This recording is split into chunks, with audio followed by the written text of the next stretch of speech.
അങ്ങനെ മണ്ണുത്തിയിലെ നമ്മുടെ രണ്ടാമത്തെ ഡെസ്റ്റിനേഷൻ ദാ ഈ കാണുന്നതാട്ടോ, നാഷണൽ ഗാർഡൻ. ഇവിടെ കിട്ടാത്ത ഫ്രൂട്ട് പ്ലാന്റ്സോ ഇൻഡോർ പ്ലാന്റ്സോ ഔട്ട്ഡോർ പ്ലാന്റ്സോ ഒന്നുമില്ല കേട്ടോ. ഇവിടെ നമ്മളെ വെൽക്കം ചെയ്യാൻ എന്താ ഈ 30,000 രൂപയുടെ ചെടിയായിരുന്നു കേട്ടോ ഉണ്ടായിരുന്നത്.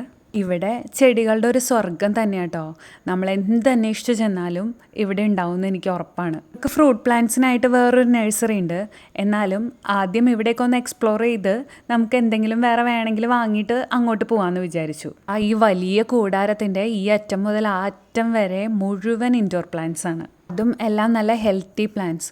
എത്ര ഭംഗിയായിട്ടാണ് എല്ലാം അറേഞ്ച് ചെയ്ത് വെച്ചിരിക്കുന്നതെന്ന് നോക്കിയേ.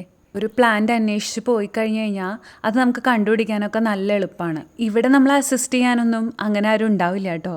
ഒരു സൂപ്പർ മാർക്കറ്റിൽ കയറിയ പോലെ നമുക്കങ്ങനെ അതിൻ്റെ ഇടയിൽ കൂടെയൊക്കെ നടന്ന് ഇഷ്ടമുള്ളതൊക്കെ സെലക്ട് ചെയ്ത് എടുത്തു പോരാം. ഇവിടുത്തെ അടീനിയത്തിൻ്റെ കളക്ഷനെ കുറിച്ച് പറയാതിരിക്കാൻ പറ്റില്ല.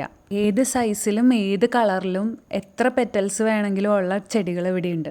അതും നോക്കത്താ ദൂരത്തോളം അഡീനിയൻ പ്ലാന്റ്സ് മാത്രമാണ് ഇവിടെ അറേഞ്ച് ചെയ്തിരിക്കുന്നത്. ഇതൊക്കെ കാണുമ്പോൾ എല്ലാത്തിലേക്കും നമ്മുടെ കൈയും മനസ്സൊക്കെ എത്തുമെങ്കിലും ഞാൻ എന്നെ തന്നെ സ്വയം കൺട്രോൾ ചെയ്തു കേട്ടോ. കാരണം എന്താണെന്ന് വെച്ച് കഴിഞ്ഞാൽ നമുക്ക് ഇനിയും 10-12 തരം ഫ്രൂട്ട് പ്ലാന്റ്സ് ഒപ്പിക്കേണ്ടതുണ്ട്. വീട്ടിൽ നിന്ന് ഇറങ്ങുമ്പോൾ തന്നെ കറക്റ്റ് ലിസ്റ്റും ബഡ്ജറ്റൊക്കെ ഇട്ടിട്ടാണ് ഞാൻ വന്നിട്ടുണ്ടായിരുന്നത്.